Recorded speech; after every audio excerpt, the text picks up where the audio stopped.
Herkese merhaba. Bu videomuzda 433 MHz'de çalışan 12 kanallı alıcı ve verici devresi ile karşınızdayım.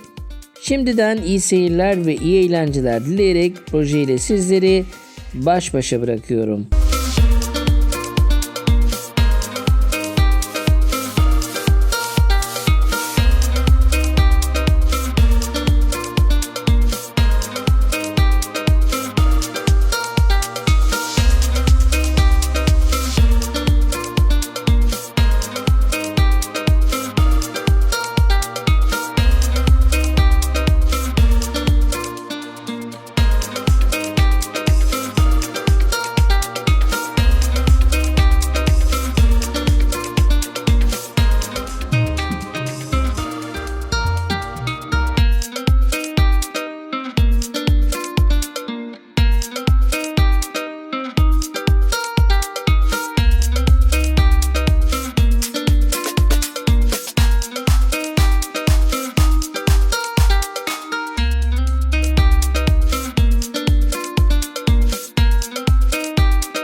Şu anda GERBER PCB'nin internet sitesini görmektesiniz ve adres satırında sizin için adres bilgisine yer verdik.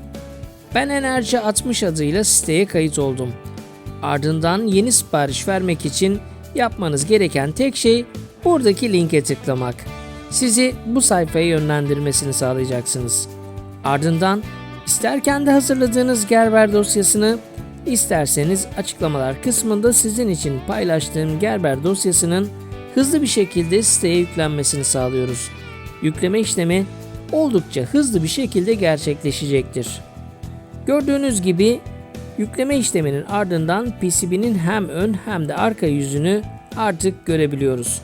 Buralarda herhangi bir değişiklik yapmanıza gerek yok. Zaten yüzey sayısı ve PCB boyutu otomatik olarak ayarlanacaktır. Buradan ise maksimum ve minimum sipariş sayılarını ayarlayabiliriz. Maksimum 80.000, minimum 5 adet ki ben 5 adet sipariş vererek devam ediyorum. Buradan ise PCB rengimizi değiştirmemiz mümkün. Gördüğünüz gibi farklı renklerde PCB'ler bastırabiliriz. Örnek olsun diye ben bu PCB'yi mavi renk olarak bastıracağım. Sayfanın alt kısmında herhangi bir değişiklik yapmanıza gerek yok. Zaten minimum fiyat çıkacak şekilde ayarlanmış durumda.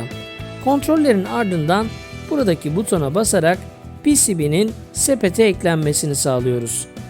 Hemen sepetimize geçerek PCB'lerimizi son bir kez daha kontrol ediyoruz. Fiyatı, sipariş sayısı ve sipariş etmek istediğimiz PCB'leri buradan seçtikten sonra hemen burada bulunan butona tıklayarak işlemi tamamlıyoruz.